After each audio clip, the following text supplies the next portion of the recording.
Attention, les animateurs du podcast étant un peu lents, cet épisode a été coupé en deux comme Maul dans La Menace Fantôme. Ceci est la seconde et dernière partie. Merci de votre attention et bonne soirée, ou journée.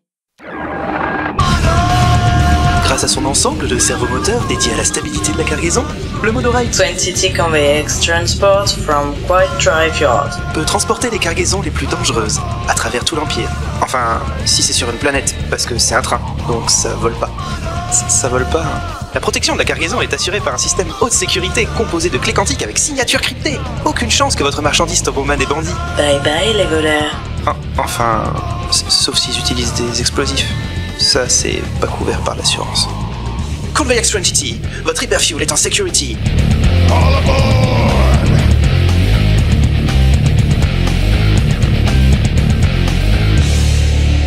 La cargaison est assurée contre le vol, sauf en cas d'utilisation d'explosifs, de tir de blaster, de destruction des rails ou de réquisition impériale. Toute explosion liée à une surchauffe de la cargaison ne sera pas prise en charge ou remboursée. C'est bon. Ouais, pardon. J'avais vu des gens, ouais. Ah. Non, moi je repensais à Chewbacca et je vais revenir sur un truc. Je trouve qu'il y a une certaine évolution vis-à-vis de l'ancien canon justement dans la libération de Chewbacca et même dans le parcours derrière. À la base, on avait, excusez-moi, j'ai glouti pour couper ça au montage.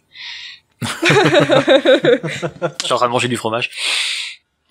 À la base, on avait Chewbacca qui était esclave de l'Empire et on avait Solo pilote mais pas encore en disgrâce comme là c'est le cas qui venait le libérer. Il y a vraiment ce côté tu me dois la vie. Enfin voilà, même je crois pas qu'il le formule comme ça, Chewbacca a sa dette de vie envers Solo et le suit partout ensuite derrière. Là, on a Solo qui est déjà dans la merde, qui est là pour se sauver sa vie à la base déjà lui-même, et qui en même temps aide Chewbacca, qui lui pourrait très bien se sauver tout seul en fait, à s'échapper. Donc il a pas besoin de lui techniquement, à part pour lui dire tape dans le pylône, ça va faire bouger les mecs au-dessus. Il ne fait que l'aiguiller, et derrière, suite à ça, Chewbacca choisit de rester avec lui. Alors dans les bouquins derrière, après bon ça c'est l'univers étendu, il y a quand même une histoire de dette de vie machin, c'est pas forcément top, mais Chewbacca il est quand même plus là de son plein gré, il a plus envie de le suivre que vraiment se dire je lui dois la vie, je suis son serviteur éternel, machin, mes couilles. Il y a vraiment une dimension qui est plus intéressante de ce côté-là, je trouve également. Ouais, en fait, Chewbacca, il avait juste aucune raison de s'échapper parce que il avait tout perdu. Kashyyyk, ça a dû être ravagé, il avait nulle part où aller, il savait qu'il était piégé sur une planète et que s'il essayait de s'enfuir, il finirait buté. C'est pour ça qu'il restait là. En fait, Han lui a donné une raison de s'enfuir. Oui. Il lui a donné un but. C'est ça, il l'a pas sauvé, mais il a donné une raison de sortir, quoi. Ouais. J'adore quand ils courent tous les deux dans un sens opposé. Quand ils s'envolent comme une petite merde. Et d'ailleurs, moi, je rigolais, mais à un moment, sur le Conveyex, tu sais, t'as Han Solo qui, pendant tout le début du film, il est en mode, ah, vas-y, tu peux faire comme ça, Chewbacca, et puis tu fais comme ça, il essaye de faire du solo planning à tout le monde. Et tu sais, t'as Chewbacca qui est là, et t'as Solo qui est en train d'essayer de lui dire, bon, tu vas réussir à tirer avec ton flingue et tout machin, mais il a fait la guerre des clones, Chewbacca. Il a sauvé Yoda. À qui tu parles? Il y a un truc comme ça à la fin quand Chewbacca il commence à intervenir dans le cockpit parce que Kira sait pas quoi faire. Et il est là genre mais d'où tu sais voler toi? Quoi, t'as 190 ans? Ah ouais, tu les fais pas. Hein. Ça m'avait fait marrer. Du côté bouge pas, je t'explique. Faut qu'on fasse ça. Ouais, ouais, il faut pas le faire, ouais. Et t'as Chewbacca désabusé en mode putain. J'aime beaucoup servait à rien les humains. Le timing est fantastique parce qu'il y a un petit temps où il laisse Akira quand même le choix. Ouais, elle va le faire. Elle a compris ce qu'il a dit. Elle va le faire. Ouais, non. Putain, ouais, je m'en occupe parce que merde.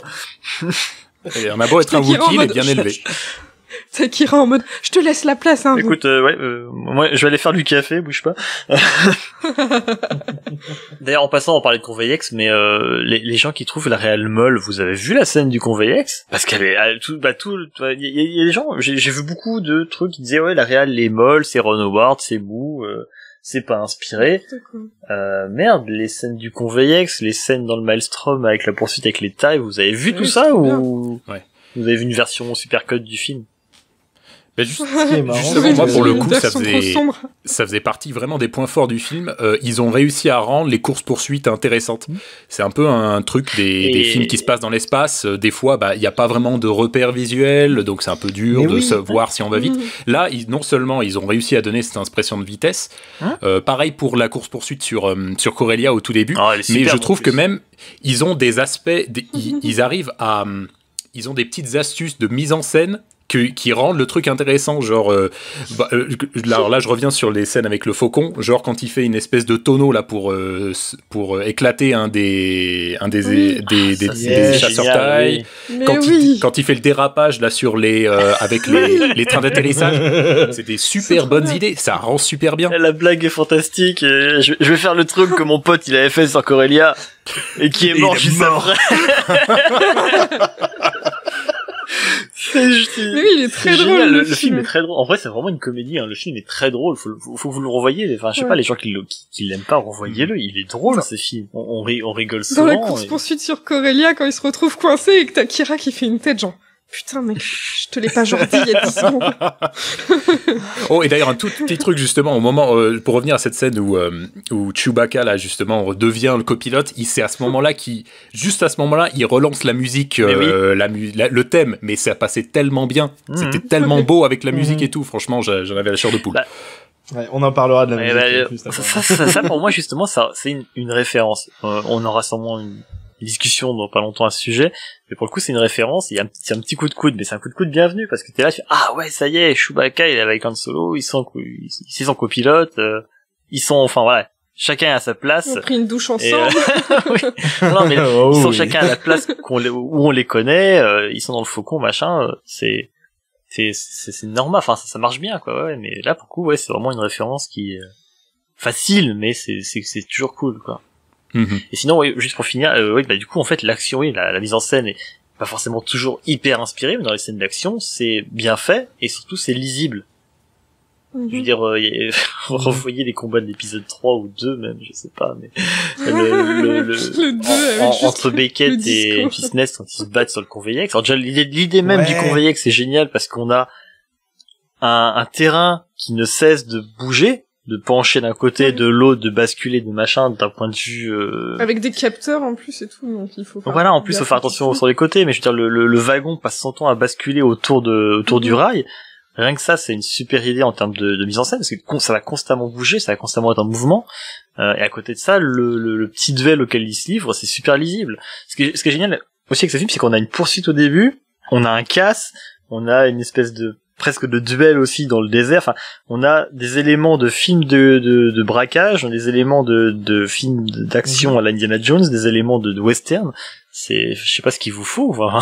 Il y a tout ce qu'il faut dans ce film. Ouais, c'est un vrai film d'aventure en fait. C'est un style de film qu'on a vraiment plus de nos... Non, ça manque. Moi, je l'ai trouvé. En fait, voilà, je l'ai trouvé rafraîchissant, quoi. Ouais. Un truc en faisant des trucs vieux. Un truc par rapport à la toute fin de la course-poursuite que j'avais trouvé rigolo, c'est au moment où le coaxium explose, j'avais trouvé que c'était donc déjà, franchement, la montagne qui s'effondre, c'est quand même relativement épique. L'explosion est belle. Et puis au niveau du son, c'est marrant, c'est un peu, parce que il y a pas beaucoup d'explosions célèbres dans Star Wars, mais il y en a une autre, c'est dans l'épisode 2, et j'ai trouvé que c'était un peu l'inverse.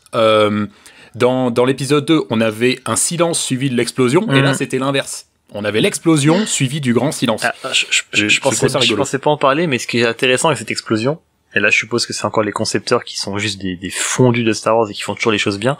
Le coaxium, c'est censé être un carburant pour les hyperdrive. Et dans l'explosion, on retrouve ce côté passage en hyperespace. Je sais pas si vous vous souvenez, vous l'avez vu récemment. Il y a vraiment ce côté boost d'énergie, et derrière, enfin, on a l'impression que la montagne, elle explose et après elle est aspirée comme si c'était elle qui passait en hyperespace. Il y a vraiment ce côté proche d'un passage en hyperespace, et comme c'est le carburant qui permet de le faire, je trouvais ça juste génial comme idée de concept, quoi. C'est top en fait. Alors j'ai vu que dans le truc tu voulais parler un petit peu de L3 aussi. Ouais, je pense qu'il y a beaucoup à dire sur L3, sur L3 et sur ce qu'elle fait même, il y a énormément à dire. Je sais pas vous, enfin, je crois qu'il y a eu des reproches à la sortie, comme quoi c'était pas le token Black, mais le personnage un peu ouais, on va dire on met un personnage voilà qui revendique ses droits machin et tout pour dire on est un peu moderne. Je sens qu'il y avait quelques critiques dans ce sens-là. Mais moi c'est un personnage que j'aime bien en fait. J'aime beaucoup ce personnage, je trouve pas qu'il soit forcé il est hilarant déjà. Mais est-ce que les gens ont reproché au film d'être paresseux et se dire on va juste mettre ce personnage là et c'est tout, ou est-ce que les gens ont juste pas aimé le personnage? Je sais pas, j'aurais pas à dire là-dessus.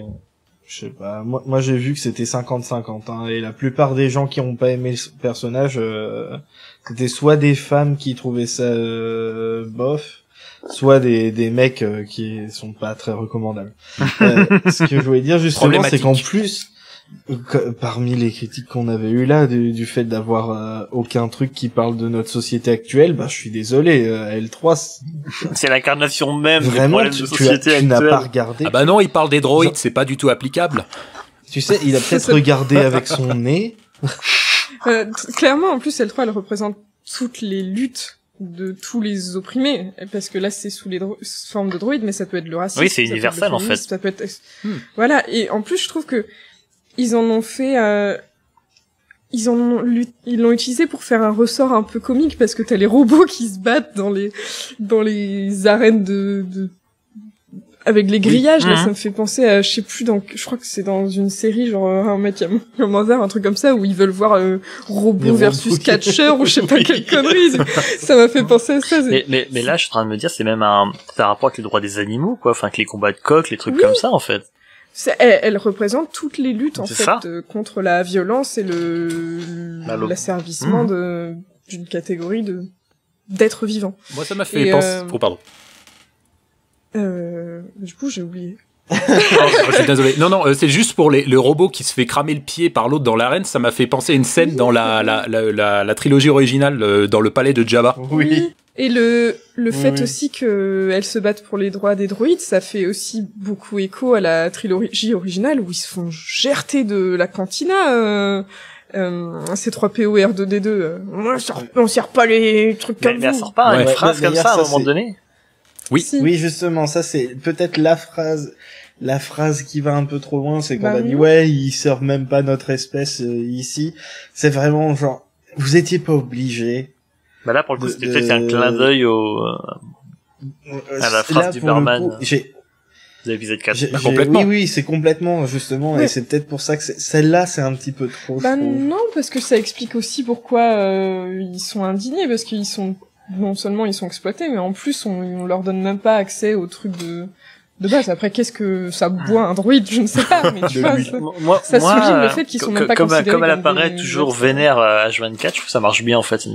Ça me choque pas sur le personnage. Ouais, pareil. Moi, je la trouve vachement cool, L3. Et je suis contente qu'elle ait été intégrée au Faucon Millennium. En fait, Pardon, vas-y. Dans la trilogie originale, le Faucon, il est très capricieux. T'as toujours Chewie et Anne qui sont en train de le réparer et en train de râler dessus en mode putain, qu'est-ce qu'il va nous faire cette fois? Et je trouve ça cool parce que du coup, intégrer L3, ça fait genre, c'est elle qui a encore une partie du contrôle. Ça personnifie encore plus le Faucon et ça explique encore plus l'affection de Lando pour le Faucon. Mais pourquoi il est content même de le récupérer dans le Retour du Jedi et tout ça.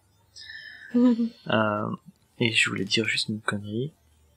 Je sais pas. Oui, non, moi perso, j'ai retrouvé, pardon, c'est rapide, hein, mais ça me fait beaucoup rire de voir comment L3, en fait, pour certains, c'est clairement l'incarnation de ce qu'ils appellent eux les SJW, mais dans Star Wars.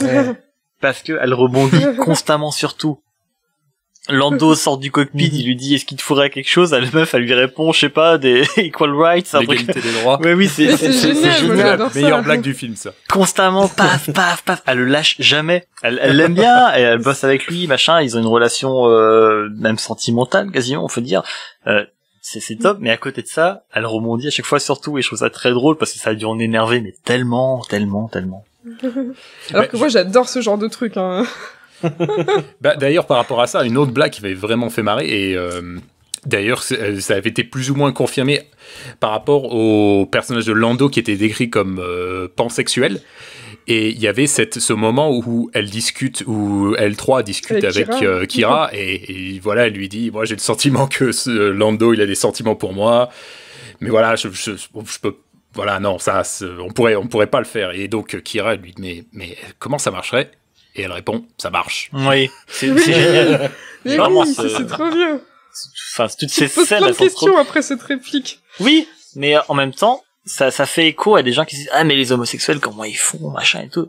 Ça marche. Oui, Il y a pas de questions à se poser, Là, c'est ça vrai. marche. C'est J'ai tout. même Ça pas pensé peut à ça, aussi ça rend le faire truc encore plus intéressant.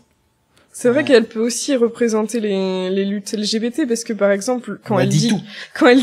qu'elle est qu'ils sont pas compatibles, ça peut c'est peut-être que pour elle pense pas au fait que lui c'est un humain et elle c'est un droïde parce que clairement pour elle il y a pas de différence. Elle a dit qu'ils étaient tous sentient. Mais ça se trouve c'est parce qu'elle est lesbienne. Mais ouais. Du coup non, on n'est pas compatibles, c'est un mec. Par contre, avec toi, Kira, je dis pas. Et moi j'adore la tronche de Kira quand il lui mais comment ça marcherait? Bah ça marche. Ouais. Et t'as Kira qui est ah OK mais je me casse voir les câbles de elle a l'air Lando. explosé et t'as vraiment l'impression que ça a une scène qui aurait pu être cutée mais qu'ils ont pas refaite, elle était parfaite, ils l'ont regardée comme ça. Il y a clair qu'elle a l'air explosée parce qu'elle vient de lui répondre. Oui. Ouais, c'est rire contenu, ça se voit sur son visage. C'est Et en plus, après, à la fin, Kira, Emilia Clarke, elle le joue bien aussi. À la fin, tu sais, tu vois qu'elle est un peu dubitative, genre, pourquoi il serait amoureux d'elle? Enfin, c'est bizarre. Et quand t'as la scène de Lando qui est super émouvante avec L3 qui meurt dans ses bras, tu regardes la tête de Kira et tu vois qu'elle se dit, ah putain, elle avait raison, il est vraiment amoureux d'elle. C'est super touchant, c'est trop triste. non, c'est vrai. Alors par contre ça du coup c'est un truc, alors, avec le recul je me dis mais un droïde ça peut pas mourir, ça peut se réparer.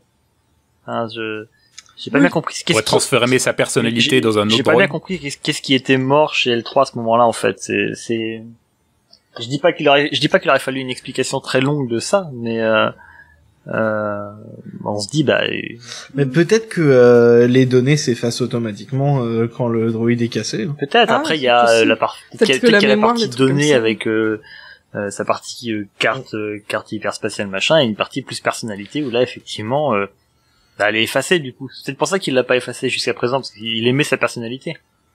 Ou peut-être Ah c'est oui, qu'il c'est très kiffe sa possible. tête en forme de poêle à frire sexy et il veut absolument celle-là. Il veut pas un autre droïde. Elle ressemblait à un Wok. D'ailleurs, toute la conception de L3 est rigolote, hein, parce que c'est que des bouts d'astromécano, de machin, le truc. C'est pas un droïde tel qu'un sorti de l'usine, hein. Ça se voit, hein, j'imagine, mais c'est que des bouts d'autres droïdes rassemblés en un seul. Et même si c'est pas du tout évoqué, en fait, Lando, il est spécialisé dans les droïdes. En fait, il a sa propre société, je crois, de droïdes dans l'univers étendu Ouais, derrière, après. un truc comme ça, ouais. Donc, Ok. je crois que c'est un peu lui qui l'a assemblé, L3 à la base, il me semble. Je sais pas, ça va. Ce que j'allais dire, du coup, ça se trouve, il y connaît rien parce que il a même pas l'idée de la brancher sur le truc et quand Anne lui dit qu'on peut toujours l'utiliser, il fait mais elle est morte. Mais en fait non, du coup, ça marche pas. Non, mais Si, il y a un truc comme ça. Ok. On peut pas parce qu'elle est. mais L3 c'est vraiment un droïde à part dans Star Wars. Hein. Ouais. Mais je pense qu'en fait, ça se trouve, il l'aimait tellement qu'il la voyait comme un être à part et du coup, pour lui, elle était vraiment morte. Ouais, ouais. Alors que tu peux toujours récupérer certaines données, quoi. Moi, ce qui est parmi justement, donc on parlait des critiques des gens. La dernière fois, j'ai entendu des gens dire ouais, en gros, ils ont fait un copier-coller de K2SO. Ah, mais quoi? Mais non. Quoi? Mais ils ont rien à Là, voir. franchement, Mais non, les mecs ont rien Justement, compris. c'est un des trucs qui sont vraiment réussis en fait. C'est que on a eu Mais- plein de Et nouveaux droïdes. comment ça récemment, marche? et- Ils font le poirier au sont cinéma tous pour regarder le différents. film avec leur cul? Enfin, je J'ai reviens trouvé là-dessus, ça. hein, mais je comprends pas. Comment ils s'assoient sur le siège? Parce que moi, je m'assois sur mes fesses. Je m'assois dans le siège. Je regarde avec mes yeux. Alors, il est très sarcastique et tout, mais Bah, c'est l'opposé de L3 qui est tout. C'est le gars qui se mêle de rien, quoi. Tu vois, Détaché. il est là, oui, il est très détaché, il est très genre. Ouais, Le c'est seul pas moment rien. où il s'implique énormément, c'est quand il se sacrifie pour qu'il puisse C'est aller ça. récupérer les infos. Mais oui, globalement, il est très détaché de tout ce qui se passe et sarcastique. Enfin, Et très moqueur, ouais, parfois voilà. un peu froid même, mais moqueur, ouais. Mais C'est peut-être parce que c'est deux droïdes à forte personnalité, contrairement à genre Mm. C3PO ou R2, il a une forte personnalité, mais on l'entend pas parler, on comprend pas ce qu'il dit. c'est Donc peut-être c'est ça peut-être qu'ils ça. ont voulu Il se dit dire. des Oui, insultes à tout le monde, R2.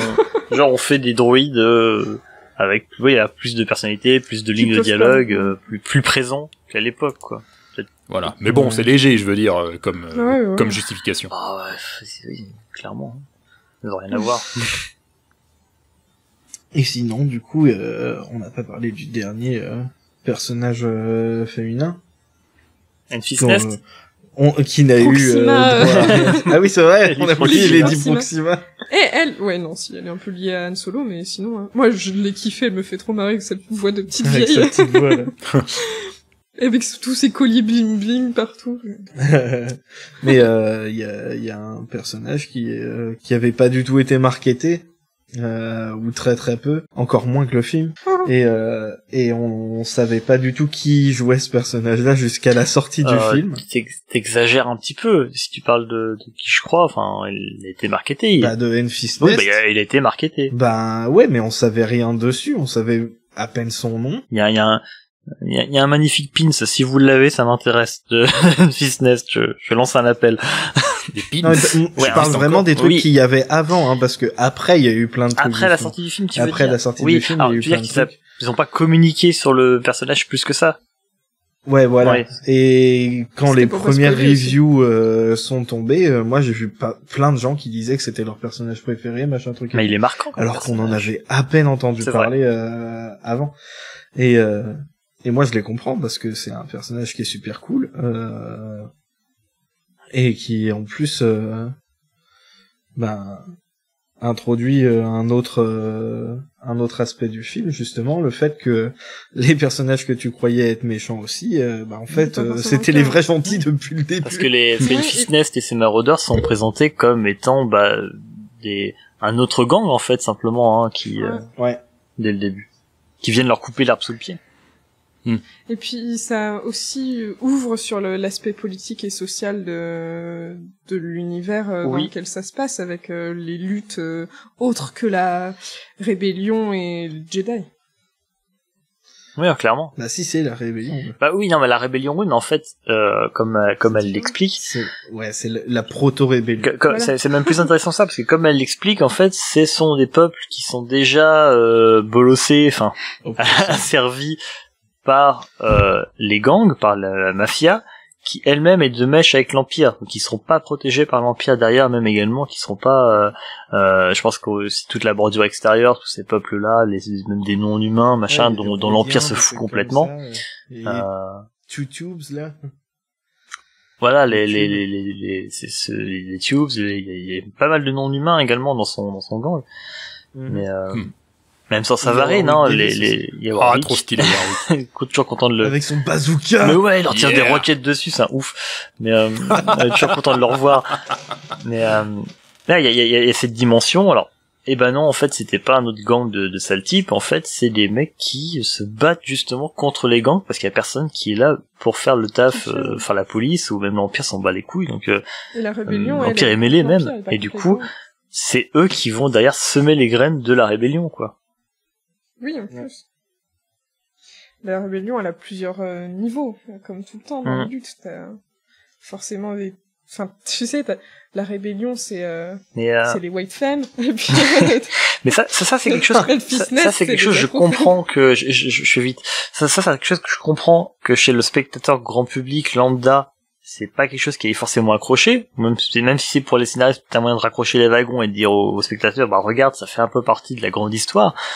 Mais je trouve que le spectateur fan de Star Wars, il a pas d'excuse de se dire c'est un peu tiré par les cheveux, parce qu'il sait très bien que la rébellion se fait sous différentes formes. Il a dû voir Rebels, c'est toujours le truc, c'est des cellules, c'est des machins, c'est des étincelles, quoi. Moi je voulais faire une petite aparté. Les chiens coréliens, les trucs moches, mine de rien, ils m'ont fait penser aux chiens dans Willow. Je me demande quel est le point commun entre Solo et Willow. Mais oui, mais justement, ça m'a fait marrer qu'il ait repris le même design de chien qu'a le Cuba et un gros torse et une tête dégueulasse. Sauf que là, ils ont pas de poils. Je vais reprendre les chiens et je vais reprendre Warwick. Ça sera pas mal. C'est ça. Il y a plus Val Kilmer, c'est pas grave, on trouvera quelqu'un d'autre.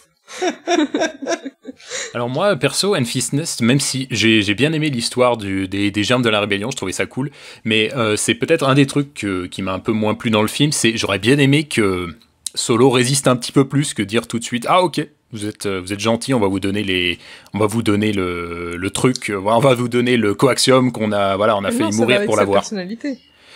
Pardon Ça va avec sa personnalité Oui, mais de cette époque. En même c'est le temps, ils leur ont jeune fait naïf, quoi. comprendre que s'ils leur filaient pas, ils les butaient aussi. Hein. Ouais, Ils sont pas là pour jouer non plus. Ouais, mais disons qu'il était quand même prêt à filouter l'autre mec qui était quand même bien flippant avec son armée privée, donc j'aurais bien aimé peut-être qu'il se pose un petit peu plus de questions avant d'accepter. Voilà, ça m'a semblé c'est un vrai. petit peu rapide. Un peu rapide, ouais, mais Peut-être qu'il a senti que les autres bronchaient pas Ouais, trop puis et que ça l'a... la menace immédiate, je veux dire, Dryden Voss c'était pas encore là avec son yacht et ses mecs.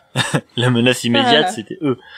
D'ailleurs, la vanne est géniale, hein, quand il leur dit, il bluffe en leur disant qu'il y a 30 mecs armés dans le Faucon. J'ai qu'à faire le signal et au signal, t'as Lando qui décolle. T'as Lando quoi, qui c'est se genre- casse, ok. Du coup, moi, à chaque fois, je fais genre... Il a même pas attendu son fric tellement il est en Si c'est colère. c'est oups, Vas-y, fais- mauvais Vas-y, signal. fais ton truc, tant pis. J'ai essayé, ça peut marcher. Tu sais, il recule. Vas-y, Beckett, Et les- merde. Et les autres qui le regardent d'un air de dire qu'est-ce que tu fais. Genre quand il commence à s'avancer pour faire son Kekos, t'as Kira qui fait une de ses tronches, genre elle se facepalm intérieurement, c'est genre qu'est-ce qu'il va nous faire encore. Ferme ta gueule, putain. Donc voilà, c'était le seul petit truc, mais après ça m'a pas du tout gâché le film. Après, c'est vrai que il les a intégrés à son plan, justement. Tu dis, il est prêt à affronter l'autre avec sa petite armée, mais justement, s'il s'allie avec Enfys Nest, bah lui aussi, il a sa petite armée. C'est vrai, c'est vrai. D'ailleurs, c'est justement comme ça qu'il gagne. Ouais, et voilà. Et c'est assez intéressant. En plus, le casting est super cool Ouais. du personnage. Il y a des gens, ah, finesse. Il y a des gens qui pensaient qu'en fait, si les personnages étaient étonnés quand elle enlève son casque, c'est parce que en fait, c'était la fille de Beckett et Val. Oh. Quoi? Bah tu sais, c'est une femme, il faut qu'elle soit liée par le Parce sang que à c'est une quelqu'un. femme et qu'elle a l'air un peu métissée, donc c'est forcément la fille de machin et de Bah ouais, en tête. plus Beckett il est roux donc ça marche, tu vois. Putain. Non, voilà, et puis c'est Wow. l'univers, Il est pas c'est une galaxie complète, mais il faut toujours que ce soit les mêmes 20 personnages. Alors Bah qu'en oui. fait, ils sont juste étonnés que ce soit un bébé. Que ce soit un enfant, oui. Vraiment une D'ailleurs, tête elle dit de bien, d'enfant. je crois qu'elle dit bien que sa mère portait le masque avant elle, hein, elle a pris le relais de sa Ouais. mère, en fait, hein, ouais.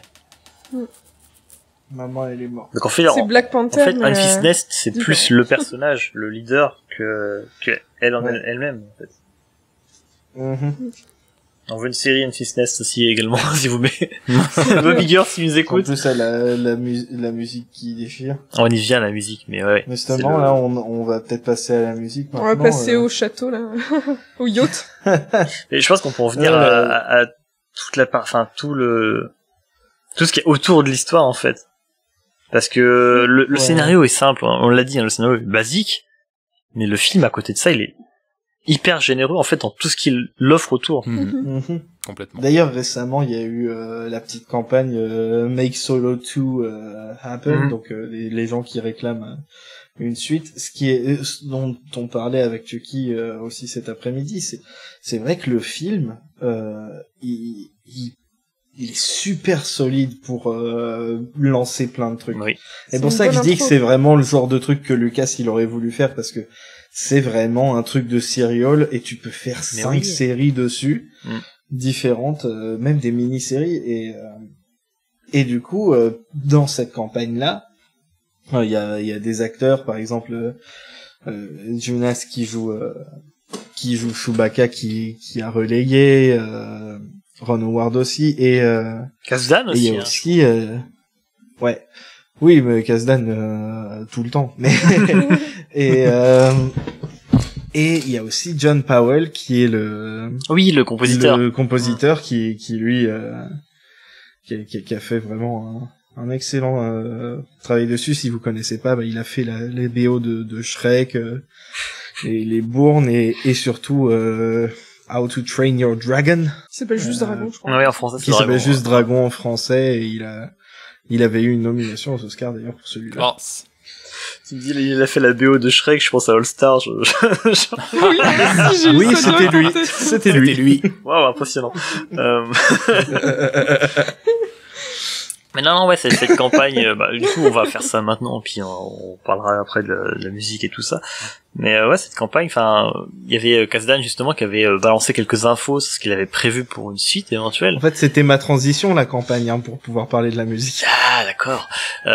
Mais du coup, il avait dit que la suite, enfin, ça aurait pu potentiellement parler d'une guerre de gang entre l'Aube écarlate, les Hutt, et le troisième, c'est lesquels, excusez-moi, c'est les Pikes, merci, ouais, effectivement. Et ça pourrait faire un super film, mais surtout une super série. Moi, tu me fais une série là-dessus, j'en avais parlé, tu me fais une série là-dessus comme Game of Thrones, mais les premières saisons, avec les différents gangs qui se mettent sur la gueule, je suis partant, hein, je prends 6 saisons d'un coup. Juste une question, gang, le Soleil Noir, ça existe encore? C'est encore canon ou non? Oui, c'est canon, ça existe encore, mais c'est plus exactement. C'est plus la même chose. Okay, cool. Ouais, je crois que c'est une partie de l'Aube écarlate du coup même. Enfin, c'est peut-être, faudra revérifier. Ok. Écarlate. Ils sont là dans Clone Wars, si je me trompe pas. Justement, quand Maul il forme son espèce de premier super syndicat du crime là. Enfin. Yes.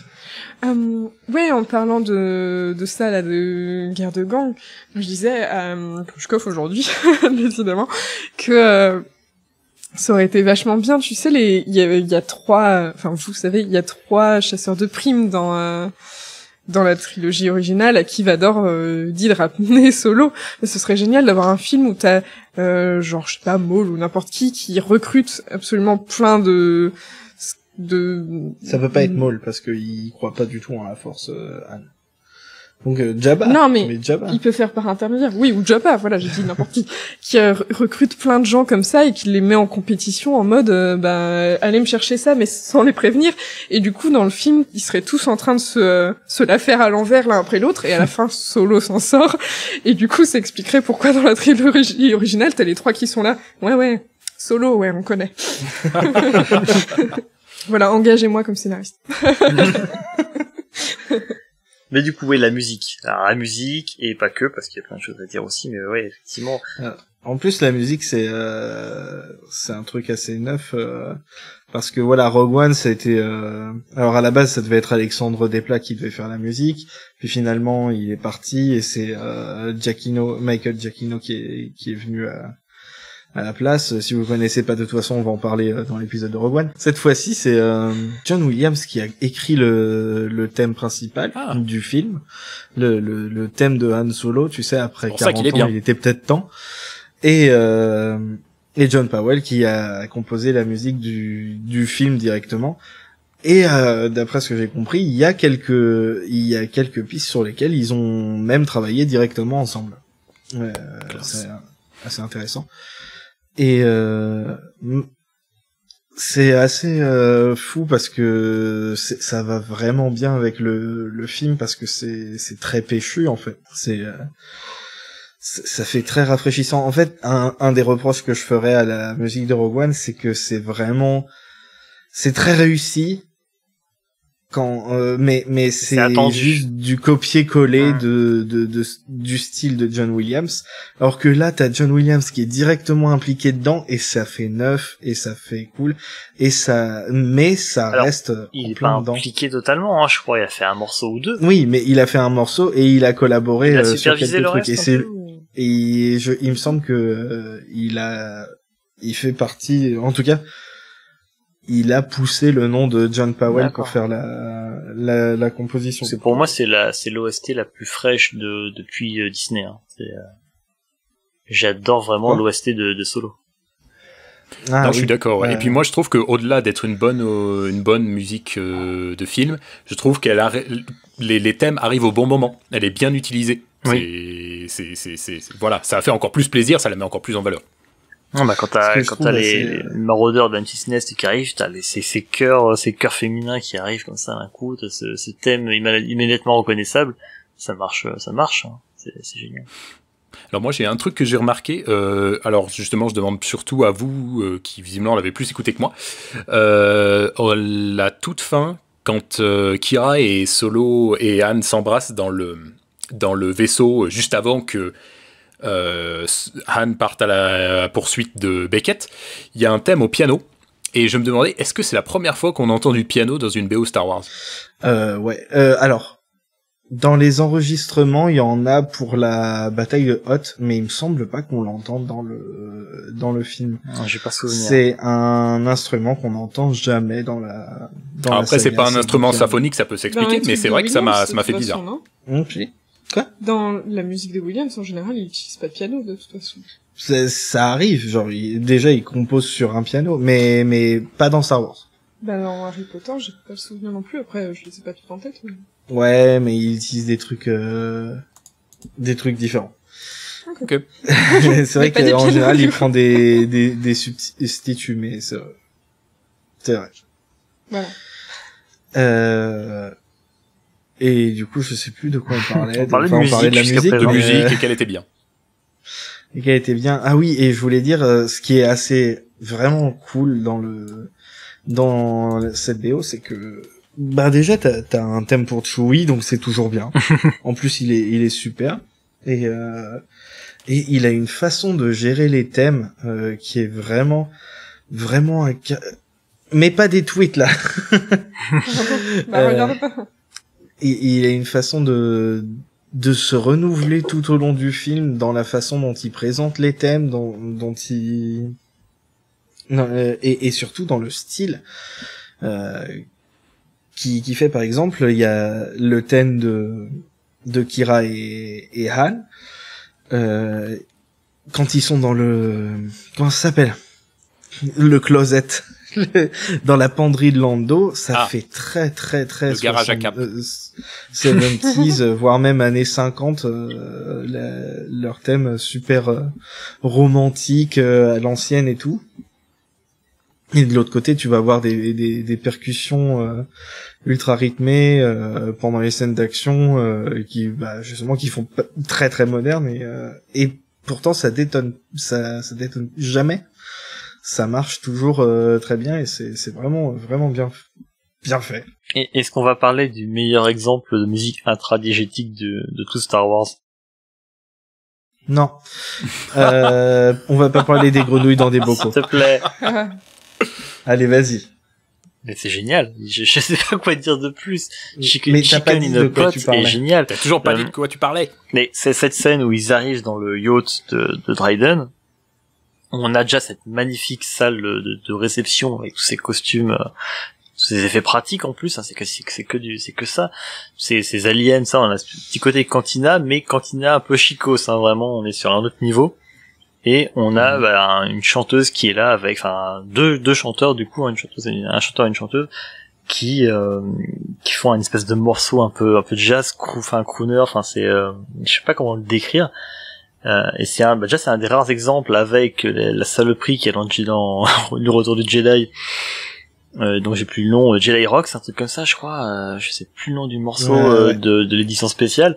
C'est un des rares exemples de morceaux intradigétiques qu'on a dans Star Wars et je sais pas vous, mais moi ce morceau là je l'adore, il est fantastique, c'est génial. Il est à la fois, on arrive à y donner, il a les marqueurs qu'il faut pour se dire ok c'est tel genre de musique, je vois tout à fait, c'est ça et tout, et en même temps il y a vraiment ce côté ça vient d'une autre galaxie et c'est impressionnant, je trouve ça génial que le compositeur qui a fait des trucs très symphoniques avec beaucoup de chœurs, beaucoup d'orchestration, tout ça, il soit capable de délivrer un morceau pareil qui marche du tonnerre quoi. Je suis le seul convaincu par Chicken in a Pot ou quoi? Non, pas bien. du tout. Moi, je trouvais ça en plus osé de faire un crossover avec Tortue Ninja en mettant comme chanteur le méchant là. Non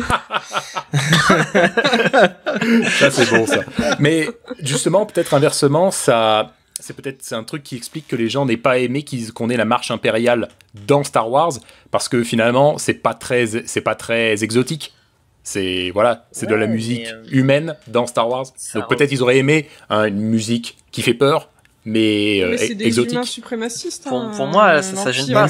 Ouais, mais ils écoutent pas forcément la même musique que nous. Ça se passe dans une galaxie lointaine, très lointaine. Ils écoutent pas de musique, ils sont aigris. Alors, par contre, pas impossible. Je t'arrête tout de suite.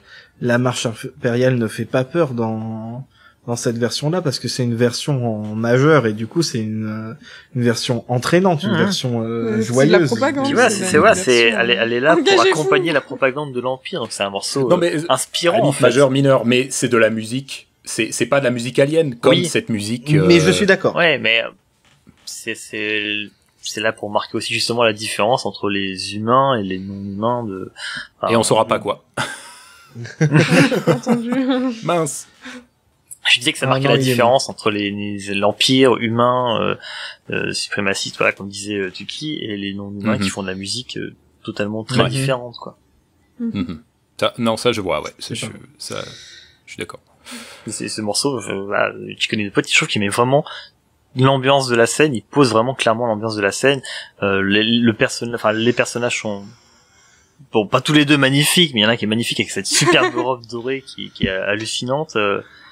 L'autre on y vient magnifique après, mais dans son petit bocal. Ouais, j'avoue. non, mais je sais pas, moi j'ai trouvé ça, ça faisait très Star Wars et en même temps c'était super frais. Je sais pas, j'adore ce truc. Je saurais pas expliquer. Moi, ce que j'aimais bien pour la chanteuse, c'était le contraste entre justement ce côté glamour de la robe et cette espèce de truc qu'elle a sur la tronche qui lui donne ce côté froid et mécanique. Espèce de micro, ça marche bien, ouais. Micro intégré. Mais il y a beaucoup de choses comme ça un peu étranges. Je sais pas si vous avez remarqué il y a un serviteur je crois que c'est une femme, mais un serviteur de Dryden. Il lui manque la moitié de la tête, hein. C'est une espèce de cyborg. Les décervelés, c'est génial. On en parle un jour parce que ça a tout un lore, tout ça, c'est génial. Mais ils ont avec Tam Pozla et tout, justement, et Dr. Evazan et mêlé à ça, c'est leur truc. C'est leur business. D'accord. Et du coup, j'ai fait une blague là-dessus parce que pour ceux qui n'ont pas le nom des personnages en tête, les deux là, c'est ceux dans la cantina qui disent à Luke que sa tronche leur vient pas. Et c'est des gars qui font des trafics d'humains auxquels ils enlèvent les cerveaux et une partie de la tête, voire carrément toute la tête, et ils remplacent par un espèce d'ordinateur, d'un plan droïde, voilà. Et du coup, je disais, ça se trouve, c'est pour ça qu'ils font ce business-là. Ils aiment pas la gueule des gens, alors ils leur enlèvent la gueule. Comme ça passe pas. J'aime pas ta tronche. En fait, les mecs, ils allaient lui retirer la tête. Du coup, on continue sur le design ou t'avais encore autre chose à dire sur la musique? Mais je sais pas trop ce que tu veux dire sur le design à part que le Faucon Millenium. Mais le design dans l'ensemble, enfin, je sais pas, je trouve qu'il y a vraiment tout le design du film, c'est à la fois immédiatement reconnaissable, tu te dis c'est Star Wars, et en même temps tu te dis c'est Solo.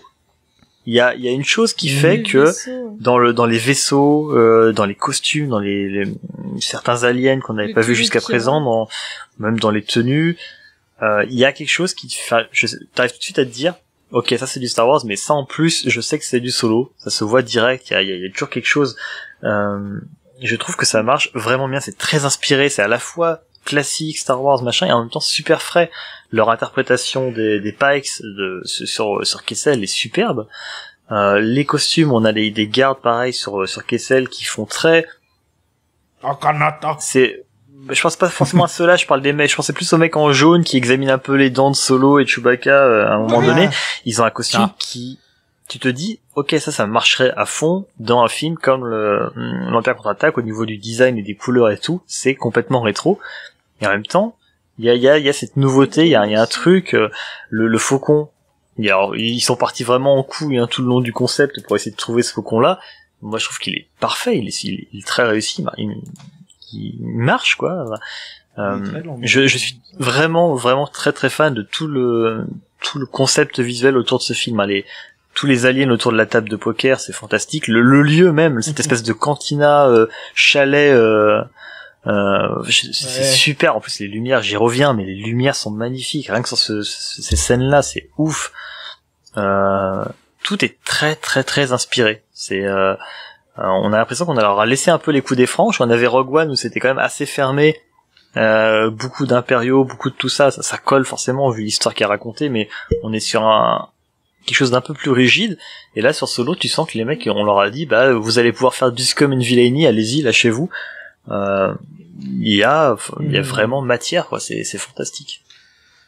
Vas-y. Ouais, moi j'étais tout à fait d'accord sur cette scène, les aliens qui sont autour de la table de Sabak. Quand ils jouent, ils ont tous un design absolument excellent. C'était absolument dingue. Voilà, l'inventivité. Mon favori, c'était celui qui avait la tête dans l'espèce de bocal. Oui, je l'aime beaucoup aussi. Je l'adore. Mais... Il avait ce côté massif, parce qu'il est quand même mastoc, le mec, mais en même temps, il a une toute petite tête comme ça. Ça marchait super bien. C'est un effet pratique encore, je crois aussi. Je crois que c'est une marionnette. Je crois que dans cette scène-là, ils le sont tous. Il me semble, ouais. Ah ouais, non, c'était ouf, là. Pareil, il y en a une espèce de gros sombrero sur la tête qui me faisait penser à un personnage qu'on a vu dans Clone Wars. Et dans les autres trucs que j'ai vraiment kiffé, je vais pas tous les lister, voilà, parce qu'il y en a beaucoup trop, donc je me concentre juste sur 2 petits. C'est premièrement alors ils appellent ça des carbon bergs, donc c'est comme les icebergs en carbone, des trucs absolument massifs. Et on a le tout petit faucon Millennium qui est entre les deux, juste au moment où ils s'écrasent les uns contre les autres. C'est complètement, voilà, ça te donne une impression de démesure qui est vraiment absolument géniale. Et dans le même genre, voilà, gros kiff sur la démesure. Alors c'est pour ça j'ai dû chercher sur Wikipédia, je savais pas, parce qu'il ne donne pas le nom. Alors ils appellent ça un Summa verminos ou verminote, donc qui est cette espèce de grande méduse cosmique. Ah, la créature. Je veux dire, la méduse cosmique de plusieurs kilomètres de long qui vit autour d'un trou noir, mais c'est tellement un kiff de science-fiction. C'est magnifique en plus quand elle se fait aspirer par ce puits de gravité qui elle se désagrège, c'est dégueulasse, hein, mais. Ah ouais. C'est et super. moi, en tant que, pour peu, voilà, que vous aimiez bien un peu l'univers de Cthulhu, de Lovecraft, voilà, j'étais vraiment en kiff sur ce personnage, voilà, c'était vraiment un truc démesuré d'horreur cosmique qui était absolument génial. Donc, le trou noir est magnifique. Le Kessel Run en général est beau. C'est au-delà de visuellement ce qu'ils en ont fait, c'est qu'il y a plein de concepts. Enfys Nest et son bouclier sur l'avant-bras, le concept même du coaxium à la base qui est génial. Le film apporte plein de concepts, les Carbon Bears, le film apporte plein de concepts comme ça à Star Wars qui viennent s'ajouter à tout le lore qu'on a déjà. Il y a plein de petites choses comme ça qui sont top et qui viennent se greffer à ça. Je trouve très très généreux de ce point de vue là. Et j'aime bien aussi le fait qu'il s'ancre dans un truc terre à terre à certains moments aussi, tu vois. T'as tout l'aspect espace avec le Kessel Run qui est juste incroyable, le fait qu'ils aient fait le couloir dans un trou noir, enfin, magnifique. Oui, c'est un chenal en fait, c'est une espèce de chenal qui traverse le Maelstrom comme ça. Ouais, et t'as en même temps le côté très terre à terre où on te le fout en plein milieu de la guerre sur un territoire où ils voient même pas ce qu'ils font, où ils vont, ni qui est l'ennemi, et où ils te disent ouais, on est là pour faire la paix et tout, mais mais c'est nous les ennemis en fait. J'ai beaucoup aimé sa réplique. Ça apporte une autre vision de l'Empire qui est fantastique aussi. Je parlerai après. T'es sûr? Bah, je peux pas en parler maintenant si tu veux, mais il y a ce... c'est parti, je m'arrête plus. Il y a ce côté avec justement avec cette scène, enfin, cette séquence même entre le moment où il s'engage et on le voit arriver sur Mimban et où il s'en va, où là déjà, on voit qu'il n'y a pas que les Stormtroopers dans l'armée terrestre en tout cas de l'Empire. On savait déjà que c'était pas le cas ailleurs, mais voilà, point de vue terrestre, il n'y a pas que les Stormtroopers, il y a aussi de la piétaille qui est pas forcément super bien équipé. En plus, c'est le début de l'Empire, tu vois que c'est pas forcément non plus un truc de ouf. Et il y a vraiment un côté un petit peu Première Guerre mondiale avec ses tranchées, cette boue de partout. Et puis oui, comme tu dis, cette phrase, on lui dit. Enfin, moi j'ai beaucoup aimé cet officier qui est là, qui leur dit allez, on y va, machin et tout. Il y a ce côté un petit peu commissaire dans Warhammer là où il essaye d'emmener la piétaille comme ça, se faire fumer. Il est là, oh la victoire est proche, et il se prend une putain de roquette sur la gueule, le mec est fumé, il a disparu littéralement, il apparaît.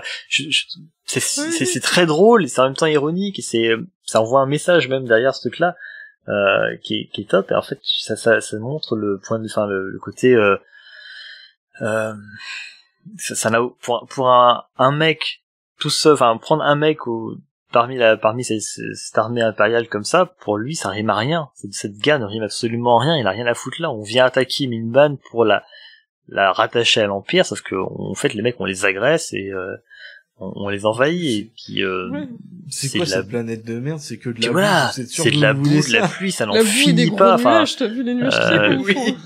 Ah, et puis on a Solo justement qui rigole là-dessus, enfin qui rigole, qui est bien saoulé, hein, je pense, mais et puis t'as cet officier qui vient tout de suite leur remonter les bretelles en mode sentier de la gloire là, enfin c'est super intéressant, et ça rajoute une couche à l'Empire. Et pour finir avec tout ça, les concepts c'est ouf, il y en a plein de nouveaux. Esthétiquement c'est dingue, je m'éclate vraiment, hein. Le Art of, si vous pouvez le choper, chopez-le, il vaut le coup vraiment. Mais ce que je trouve génial aussi également, c'est que autant, comme je dis, hein, c'est du Star Wars, on le voit tout de suite, machin et tout, mais à chaque fois, on a très peu de ressucés. Je crois que dans tout le film, on voit pas un seul Stormtrooper. Enfin, si on voit quelques Stormtroopers dans le hall Le spatioport. Du spatioport, mais au-delà de ça, on en voit très peu. On a un patrol trooper là sur sa moto qui est même complètement inédit. On a un nouveau type de taille également, je crois que c'est taille agressor, je crois, pareil dans le Maelstrom. Globalement, alors tout ça, forcément, on te dit oui, bah c'est fait pour ramener des nouveaux jouets, des nouvelles figurines, machin et tout. Alors oui, j'imagine, hein, mais ce que j'aime bien, c'est que là, le film arrive à s'approprier les concepts habituels, les idées habituelles de Star Wars. Qu'est-ce qui fait un Star Wars et les adapter à sa sauce et d'amener de nouvelles choses derrière. Et c'est super cool aussi. C'est frais à regarder en fait, simplement quoi. Parce qu'ils auraient très bien pu foutre un Scout Trooper sur une moto jet, ça on l'avait déjà vu. Ça marchait pareil. Là, ils sont allés faire un autre type de trooper dans un milieu urbain avec un véhicule adapté, enfin, et qui s'inscrit vraiment dans le décor de Corellia tel qu'on l'a vu, quoi. Il s'arrêtera plus jamais, hein, ça y est. Plus jamais, je continue maintenant pendant 3 heures, c'est parti. Ok, donc maintenant tu vas nous parler de la lumière, je suppose. Non, je vais peut-être en parler vite fait, moi, parce que c'est vrai qu'on en a beaucoup parlé et rigolé par rapport à ça. Justement, le film qui a une réputation d'être super sombre. Tu sais, comme l'épisode 3 de la saison 8 de Game of Thrones. Et au cinéma, j'avais eu aucun problème avec. Et puis on a acheté récemment le Blu-ray, mais avant de l'acheter, moi je l'avais téléchargé. Et sur la version téléchargée, c'était vachement plus sombre que quand j'étais au cinéma. Et là, on a regardé hier la version Blu-ray et c'était nickel, on voyait vraiment super bien. Comme quand j'étais au cinéma. Mais la version que tu avais téléchargée, c'était le Blu-ray déjà? C'était une version au ciné. Mais au final, j'ai l'impression que ça dépend de la version que tu vois, ou par exemple chez au cinéma, ça dépendait du projectionniste. T'en avais qui faisaient bien leur taf et d'autres qui faisaient mal leur taf. Et du coup, au final, moi c'est comme pour l'autre. Hein. Moi j'ai eu aucun problème pour le truc de Game of Thrones. On voyait super bien. Il y a plein de gens qui disaient qu'ils avaient du mal. Il y a quelques gens qui disaient qu'ils avaient c'était pas ouf chez moi justement. Et moi j'ai aucun problème avec les deux. Là c'est vraiment parfait. Et c'est très joli en fait. Je crois qu'avec ce film et cet épisode de la série, je suis très vite, promis. Je pense qu'on a atteint un point où justement, en fait, on arrive à un niveau technique au cinéma ou en série, on peut filmer des scènes en vraie nuit, ce genre de choses, et essayer de jouer vraiment sur une très faible plage de lumière comme ça, en se disant je vais faire quelque chose de très sombre, mais en même temps assez lisible. Sauf que à ça se heurte la réalité de chacun, des écrans de chacun, de la technologie que chacun a à sa portée. Autant pour Game of Thrones, le fait que la compression, parce que c'était en streaming, la compression fait que ça a dû niquer beaucoup de choses chez les gens. Mais aussi le fait qu'on n'a pas tous forcément un super écran 4K qui a un 4K qui se règle bien à disposition. 4K. Non, mais, voilà, on n'a pas forcément tous la technologie qui va bien pour voir un film qui joue sur sur la corde raide entre le on voit rien et on voit tout juste ce qui se passe quoi. Ouais, on voit tout mais tout en restant très sombre. Ça s'arrange. J'ai vu la version Netflix et c'est vrai qu'il y a des moments où je me disais c'est quand même un petit peu sombre mais voilà, rien de bien choquant. Voilà. Donc voilà, on a enfin parlé de la lumière, Matt. C'est bien. On n'a pas parlé des références pas mal au début. Parce que moi j'ai vu qu'il y avait une critique qui revenait régulièrement, c'était les références. Ouais, c'est vrai. Allez, on va en parler vite fait. Vite fait. C'est pire dans Rogue One. Allez, hop, salut les gars.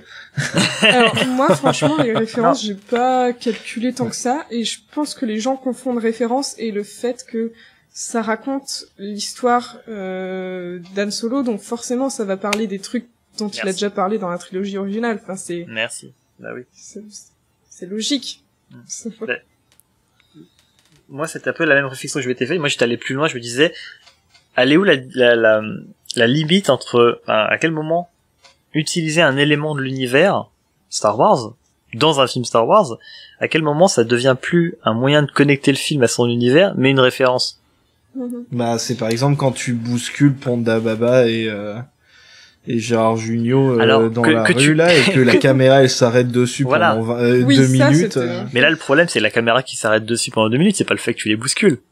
Mais non, je sais, mais justement, si je fais un film Star Wars, si je suis, je sais pas, je suis engagé pour faire un film Star Wars, je mets des Stormtroopers dans mon film. Est-ce que c'est une référence à la trilogie classique ou est-ce que c'est parce que j'essaie d'intégrer mon film dans cette période de l'univers? Alors moi, à la limite, j'en ai deux qui pourraient être interprétés comme des références comme ça. Vous me direz ce que vous en pensez. Et personnellement, je trouvais qu'elle passait plutôt bien. Premièrement, le bisou dans le garage à Cap. Je trouvais la manière dont c'était filmé, ça me faisait beaucoup penser à celle entre Solo et Leia. Bah c'est surtout l'intervention de Beckett en plus à de Beckett derrière à la C3PO qui vient faire tilt. Un truc là-dessus. C'est rigolo, c'est un running gag du coup. Le mec qui peut jamais embrasser bah une voilà, meuf, je trouvais que c'était relativement bien installé. Et le deuxième, c'est au moment où il... Tu veux dire un truc, pardon? Oui, par rapport à cette scène-là, justement, c'est encore plus drôle quand tu sais que c'est la même pièce, en fait. Ah, c'est la même pièce du Faucon. Il me semblait qu'il y avait plus de bordel dans la version oui, originale. parce que c'est un gros crash. Oui, il a pas besoin des capes de Lando, donc il y a plus tout ça. C'est la même pièce, c'est juste, c'est ça. Donc voilà, c'est vraiment, enfin, évidemment, c'est fait exprès. Oui, c'est voulu, quoi, c'est assumé. Et donc la deuxième, qui peut-être était un petit peu plus forcée, c'était quand ils sont sur la plage, que Lando regarde son faucon tout détruit, et qu'il lui dit « je te hais », et l'autre il répond « je sais ». Ah, moi j'ai trouvé ça drôle. C'était rigolo, mais peut-être un petit peu plus forcé. Là, c'est quand même plus « hé, t'as vu ?» Quand je te parle de référence, c'est que des gens se plaignent qu'on évoque le Terraskasi, par exemple. Le quoi? C'est quoi ça? Le truc avec lequel elle lui botte le cul parce que c'était un jeu vidéo qui s'appelait Masters of quand Terraskasi. Kira dégomme le Pike dans son bureau. Oui, pardon. Il y a L3 qui fait ah bah putain qui a mis sa race machin. Et elle lui dit ouais c'est du Terraskasi, c'est Dryden qui me l'a appris. Et ça en fait le Terraskasi c'est tiré du vieux jeu PS1, ne touchez pas, c'est une merde. Mais le problème... Masters of Terraskasi. Ouais. Ah bon. Quel pourcentage de spectateurs vont savoir ce que c'est, quoi. Même là, on est quoi? On est 4 à connaître Star Wars, à aimer Star Wars. Il y en a au moins 2 qui savent pas ce que c'est. Ouais. Mais je vais aller plus loin encore. C'est un indice juste que, enfin, vers Maul, en fait. Oui. C'est pas juste de la référence pour dans la référence, t'as pas C3PO qui a une ligne de dialogue pour dire oh là là mais je ne suis jamais au courant de rien ici, oh ils vont sur Scarif, oh mais ta gueule. Non, c'est au pire la personne ne comprend pas et ça fait un peu de lore et c'est pas grave, et au mieux ben c'est un indice pour la révélation de Maul plus tard, comme quand Dryden il dit ouais tu sais très bien à qui je réponds moi-même, alors tu vas pas faire tes conneries Beckett. Oui, j'ai bien aimé ça quand tu sais à qui il répond quand tu vois le film après l'avoir vu une première fois. Ouais, donc ça marche à chaque fois, genre ils font du name dropping, mais en même temps, ben ça sort pas de nulle part. C'est logique, oui, ils se connaissent. Ces gens-là. Il y a plein de name dropping, quoi. Il y a ça, ça parle de Racing, de Bossk, de Anselm. Il y a qui se plaignent de ça, quoi. Mais c'est pas grave. C'est pas grave. Moi, je vois même pas le problème. Je vais faire un film dans le Seigneur des Anneaux. Si je dis, je sais pas, si je dis Minas Tirith, ça va être une référence aux autres films, forcément. Il faut bien que je l'appelle ça comme ça s'appelle. Je veux dire, faut pas l'appeler autrement pour dire, faire plaisir. Enfin, alors moi, il y a une manière dont je pourrais éventuellement le comprendre, c'est que, par exemple, quand on parlait de Enfysness, les gens, disaient ah mais ils sont étonnés parce que c'est la fille de machin. Et donc on se disait que le souci c'est qu'on est dans une galaxie entière de plusieurs milliers de planètes et donc les gens peuvent pas toujours être reliés les uns aux autres. Donc peut-être les gens pouvaient se dire pourquoi s'ils doivent citer des chasseurs de primes, pourquoi ils citent forcément ces deux-là alors qu'il y a sûrement des milliers d'autres. Ils parlent même pas de Boba Fett. Ben parce que peut-être que c'est les chasseurs de primes qui sont actifs particulièrement dans cette zone-là. Puis c'est peut-être les meilleurs du moment aussi. Oui, peut-être que ils ont travaillé avec, ou ils font partie de trucs, enfin, tu sais, le cartel des Hutt, les trucs comme ça, c'est des gros trucs, et puis après, t'as des sous-trucs, donc forcément, tu dois connaître un peu des noms des gens du milieu, et puis, ils sont dans une zone bien précise. Parce quand qu'à l'autre bout de la Lando, galaxie, ils connaissent d'autres gens. Quand Lando rencontre Beckett, je pense qu'on est un peu sur la même dynamique de Solo qui, enfin, en fait, il évoque son CV simplement. Ah, t'es Beckett, t'es le mec qui a tué Racing. Il lui fait comprendre qui sait qui il est par sa réputation. Ouais. Quand tu croises Solo et tu lui dis ou qu'il te dit qu'il a fait son Kessel Run en temps de parsec, c'est parce que c'est l'info principale qui circule autour du personnage dans ce milieu. Je trouve que ça fait sens en fait d'aborder quelqu'un comme ça dans le truc, quoi. En plus, comme tu dis, Matt, si je me souviens plus, moi, du truc sur Racing, mais s'il lui dit vraiment, ah ouais, c'est toi qui as tué Racing. C'est ça, c'est comme ça, ouais. C'est logique de prendre un nom que les gens connaissent et peuvent se référer à, parce que si tu dis, ah ouais, t'as tué Jean Pétaouchnok, les gens vont être, ok, qu'est-ce qu'on s'en fout, c'est qui Jean Pétaouchnok? Alors que là, waouh, il a tué au Racing. Tu vois, tu peux te raccrocher à quelque chose. Ça fait, ah ouais, ok. Ça te met une échelle, en fait, de valeur de ce que l'info a. Et puis entre nous, même ce genre de name dropping, ça concerne que les mecs qui s'intéressent à Star Wars. De toute manière, au Racing, faut avoir vu Clone Wars, minimum, pour savoir ce qu'il c'est, quoi. Oui, voilà, quand Solo il lâche pendant la partie de sa bague que son vaisseau c'est un VCX 100. Ouais. Bah ouais. Tu sais ce que c'est que Xiblut, un VCX 100? Alors là. Tu kiffes peut-être? C'est le Ghost. C'est le Ghost, c'est le vaisseau qui a dans Rebels, c'est ce modèle de vaisseau là en fait. Et t'as pas besoin de le savoir pour t'as pas besoin de le savoir pour comprendre le film. Il dit juste un modèle. Et le film te fait comprendre que c'est un bon modèle. Et voilà, c'est tout ce que t'as à savoir. C'est pas gênant, ouais. Et si tu sais, bah c'est un plus. C'est tout. C'est un plus, c'est cadeau, c'est le film. Et je trouve pas que ce soit vraiment un coup de coude dans les côtes comme dans. C'est pas Dark Vador qui massacre des gens dans un couloir, même si voilà, moi, cette scène-là, elle ne sert à rien. Ou même c'est pas Finn qui joue déjà Rick dans l'épisode 7, quoi. Enfin, ouais, c'est un petit peu plus subtil. C'est vraiment, tu es fan de Star Wars, je te lâche quelques trucs comme ça, tu vas kiffer, c'est cadeau. Mais si tu as pas les références, tu comprendras le film quand même. Okay. Ou là justement, ou dans Rogue One, quand t'as la caméra qui s'arrête sur les deux gus, si tu te souviens pas de ça, ouais, ok, qu'est-ce qu'a fait la réelle là? Et moi, la première fois, je me souvenais pas, je comprenais pas, j'avais oublié qui c'était. Ouais, la première fois que j'ai vu Rogue One, j'ai pas compris. Moi, j'ai vu sa gueule et j'ai fait, ok, qu'est-ce qu'il fout là? Et pourquoi ils ont mis ça comme ça? Et du coup, sur le coup, ça m'a fait marrer, genre, oh putain, il y a les deux gueules de moche. Qu'est-ce qu'ils foutent là?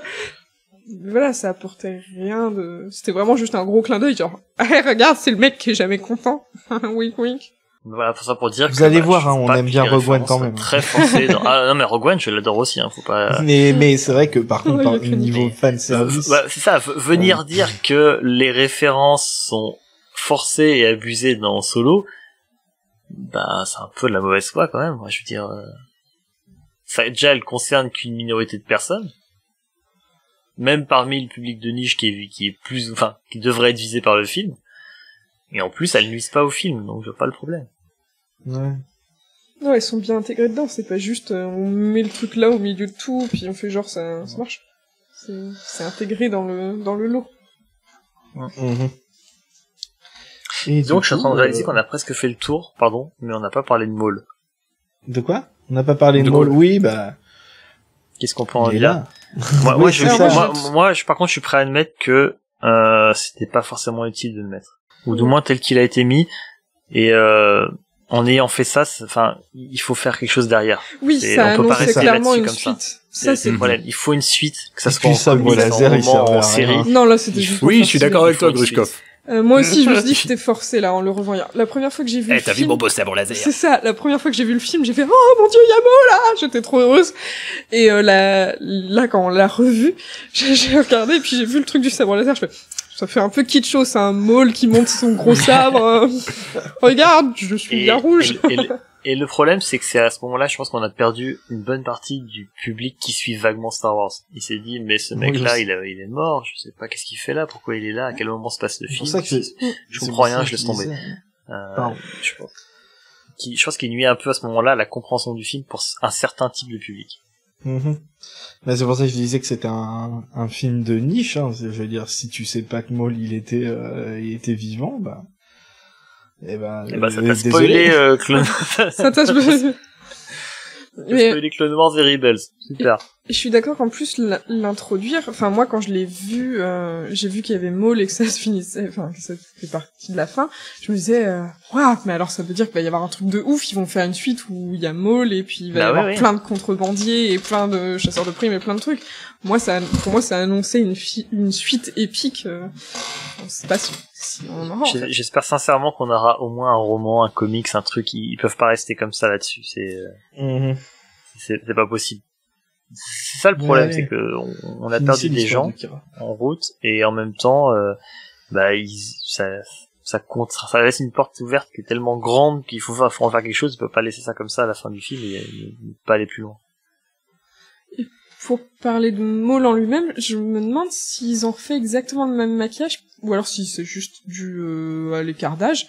Mais je trouvais que Ray Park avait une tête plus arrondie. Plus petite dans la prélogie, et là elle était plus longue, ce qui faisait aussi un effet plus impressionnant et plus menaçant, je trouvais. Et au début je me suis demandé est-ce qu'ils ont vraiment repris Ray Park, parce que je trouvais qu'il ressemblait à un mélange entre Peter Stormare, je sais pas si vous voyez qui c'est. Il a joué dans Prison Break et il a joué dans Constantine, c'est le diable dans Constantine. Et pour moi, il ressemblait à un mélange entre lui et Till Lindemann, le chanteur de ouais, j'avoue, il y a un air. Hein. Je sais pas du tout, j'arrive pas à visualiser. Il va venir faire comme Thor. Ce que j'aime bien, c'est qu'ils ont bien rendu son âge, en fait. Je sais pas s'ils sont basés sur les traits âgés de Ray Park maintenant ou pas. Je me souviens pas trop de sa tête. C'était il y a 10 ans. Oui, mais est-ce qu'ils ont exagéré est-ce qu'ils ont exagéré ces traits avec le maquillage ou s'ils sont vraiment uniquement reposés là-dessus? Je pense pas, mais du coup ça marche vachement bien. Et du coup, quand tu dis très un peu plus fin, un peu plus menaçant, peut-être ils se sont inspirés peut-être un peu de Rebels et Clone Wars pour le maquillage peut-être du coup aussi. Mais en tout cas, il marchait bien. Moi, j'étais trop content. Ouais, il marche bien. Sinon, c'est juste que, c'est pas pour, enfin, dit comme ça paraît bizarre, mais il est pas pour tous les publics, à ce moment-là, quoi. Et voilà. Et je pense qu'on a fait le tour. Ça y est. Je peut-être rajouter un petit truc, par exemple, sur, moi, j'aimerais bien juste vite fait dire que, je suis content du casting du jeune Han, parce que il a vraiment bien fait cette partie de touchante du personnage, et c'était, je pense, avec la fin de Force Awakens et le fait qu'il connecte avec Rey et tout, connecte avec Rey et tout ça, et puis ce film-là, c'est vraiment ce qui m'a fait aimer ce personnage, et maintenant j'ai envie de raconter des histoires d'aventure dans l'espace. C'est vrai qu'on a vu l'acteur se faire beaucoup bâcher pour son jeu, son charisme. Alors c'est aussi basé sur les rumeurs, ça m'énerve. C'est les mecs qui font parce que il a un coach, donc ça veut dire qu'il j'avais sait pas vu ces jouer. rumeurs. Ouais. Non. Il avait un coach apparemment qui l'aidait à jouer ou à. Mais peut-être que le coach était juste là pour l'aider Deux choses. À refaire solo, quoi, à imiter Harrison Ford, parce que mine de rien, il s'en sort très bien au niveau des mimiques, des attitudes. Il y a un gros boulot, ça a l'air de rien, mais ça doit le limiter dans son jeu d'une part, et en même temps, parce qu'il est obligé de coller un peu à ce qu'aurait fait Harrison Ford à tel ou tel moment, et en même temps, c'est un sacré travail. Mais en plus, des coachs, ça arrive souvent sur les tournages déjà. C'est comme les reshoots, ça arrive souvent. C'est pas grave, c'est pas. C'est pas sale. Ce n'est pas sale. Et en plus, j'aimerais rajouter que il avait un coach à l'époque où il y avait Lord et Miller, pour les gens qui pensent que ça aurait été forcément mieux avec eux. Donc si pour vous c'était mauvais signe, rappelez-vous que les acteurs ne savaient pas ce qu'ils étaient censés faire quand il y avait Lord et Miller, et que du coup ils lui ont ramené un coach à ce moment-là. Voilà, posez-vous les bonnes questions et arrêtez de dire que c'est. Alors les mecs, ils ont eu un Oscar pour le dernier Spider-Man là, c'est super. C'est pas parce qu'ils réussissent pratiquement tout que ils allaient pas se planter complètement. avec celui-là. Voilà. Pour Alden, c'est juste pas facile de passer après Harrison Ford, quoi qu'il arrive. Hein. Il jouait quand même vachement bien. Surtout avec les préjugés, et que les gens, ils voulaient... Ça m'énerve, ça. C'est les gens qui disent... ouais, il imite trop Harrison Ford. Alors déjà, pas du tout. Et en même temps, l'opinion publique voulait un mec qui est connu parce que il fait des imitations de Harrison Ford, et ils étaient en colère que ce soit pas lui qui a été casté. Pourquoi ils voulaient qui à la place? Je me souviens plus de son nom. C'est un jeune. Je me souviens plus de son nom. Je l'ai sur le bout de la langue. En gros, un acteur qui est connu pour faire des imitations de Harrison Ford. Un jeune acteur qui est connu pour faire des imitations, vraiment des imitations de Han Solo, de Harrison Ford. C'est comme le deepfake où ils avaient refoutu la tronche d'Harrison Ford sur une scène du film, quoi. Ça me fatigue. Vas-y. Non, moi je suis d'accord. Voilà, je suis complètement d'accord sur tout ce que vous avez dit sur le mec qui joue. C'est quoi son nom, le type qui joue Solo? Alden Ehrenreich. Ok, merci. Mais moi, vraiment, la meilleure idée de casting, le personnage le plus réussi, c'était Donald Glover en Lando. Franchement, il était magistral. On le dira jamais assez. Ouais. Il avait complètement intégré le personnage. Voilà, l'un de mes moments favoris du film, c'était quand il est dans le faucon, qu'il attend... quand ils sont sur Kessel et qui fait les chroniques de Calrissian à sa propre gloire. Et il le joue tellement bien. Et d'ailleurs, une anecdote que ma copine m'avait racontée, qui est donc vraiment fan, comme tu disais, Matt, de Community, donc qui suit bien l'actu de Donald Glover. Avant le tournage du film, il avait apparemment rencontré, comment il s'appelle Billy Dee Williams, qui joue donc le Calrissian original, pour lui discuter un petit peu de sa conception du personnage. Donc Glover arrive vers Billy Dee Williams et lui commence à lui parler. Alors, tu vois, moi j'ai plein de théories sur la manière dont il devrait être, sur les choses qui ont de l'influence sur lui. Alors c'est pour ça qu'il se comporte d'une certaine manière. Et Billy Dee Williams qui est poli, qui le laisse parler, puis qui à la fin et qui lui dit, écoute, just be charming. Sois juste, séduisant, séducteur, charmant. C'était vraiment le cœur du personnage, et je trouve qu'il a complètement intégré ça dans son rôle, mais qu'il arrive quand même à aller un petit peu au-delà et à lui donner de l'intérêt, de la profondeur. C'était vraiment, et puis un timing comique, qui vient de Community, j'imagine aussi. Complètement, ouais. Là, un timing qui marche super, quoi. Enfin, il était irrésistible, franchement, tout du long, c'était vraiment magistral. Donc voilà, gros big up à... Il crève clairement l'écran, il est fantastique. Ah ouais, il vole la scène, à chaque fois qu'il est là. C'est une cape sur mesure. Vous allez le dire. Et puis, big up à la chemise du joueur du grenier à la fin du film aussi. D'ailleurs, elle est en vente, cette chemise-là, avec le même truc. Et d'ailleurs, c'est très drôle, parce que quand on avait regardé le film, la première fois, j'ai remarqué cette chemise dans la penderie, et j'ai dit à Grushkov, oh, regarde la chemise qu'il a dans sa penderie, et Grushkov l'a loupée, et elle est apparue à la fin du film, j'étais, c'est ça, c'est la chemise!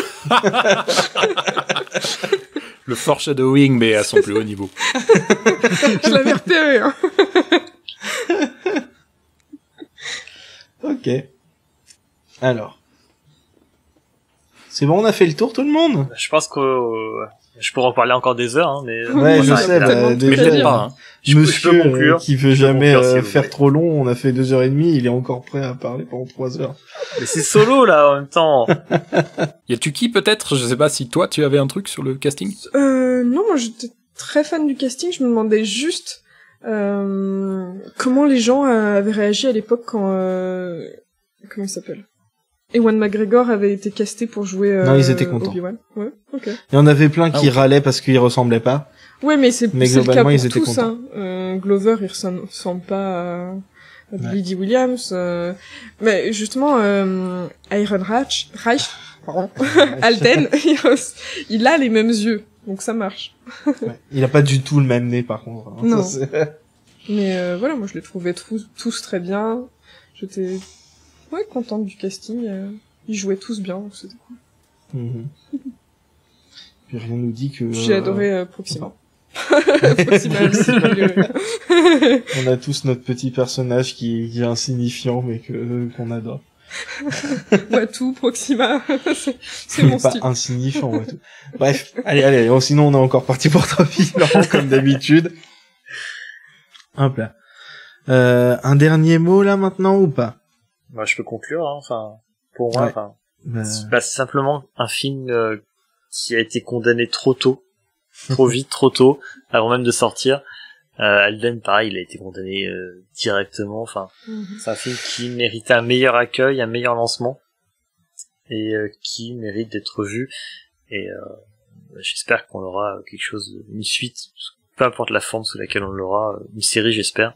Mais c'est clairement pas le désastre qui était annoncé, ou qui a même été Donc il aurait pu être vu. qu'il aurait pu être, hein, simplement. Hein, Qui est mais, très drôle à regarder. D'ailleurs. c'est Ouais.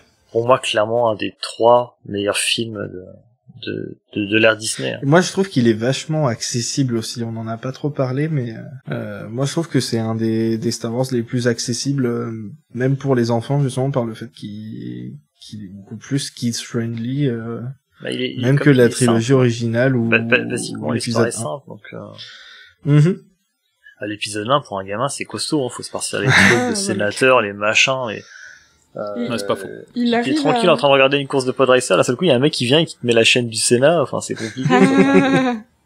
Tiens, regarde LCP. Là. Je trouve Public qu'en c'est là. plus, Solo, il arrive à aborder des sujets sérieux, à être émouvant et en même temps à être très drôle. Et moi, j'aime bien l'ouverture et les bases qu'il donne au personnage. Mhm. Yep. Bah oui, bah moi je suis un peu triste quelque part qu'il ait eu ce traitement-là, parce que c'était l'élu, c'était celui qui devait réunir les nouvelles trilogies et les anciens fans. Mais cette fois-ci, c'est pas l'élu qui a déconné, c'est les anciens fans qui sont trop cons. C'est un film qui méritait clairement mieux. Ouais. Oui, c'est-à-dire que il y en a qui disent que c'est le pire Star Wars. Non. Je suis Non, mais désolé. regardez mais- la prélogie, je sais pas, faites un Non mais effort.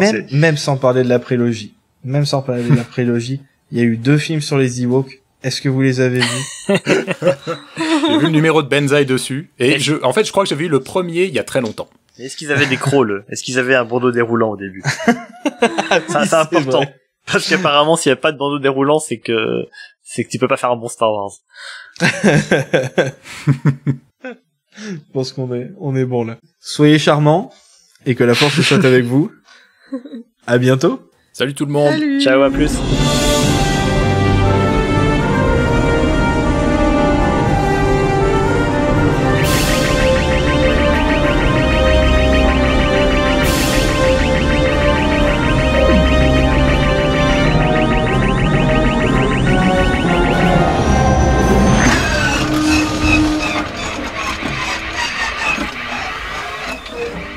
Did you shoot Greedo first, or did Greedo shoot you first? I don't care.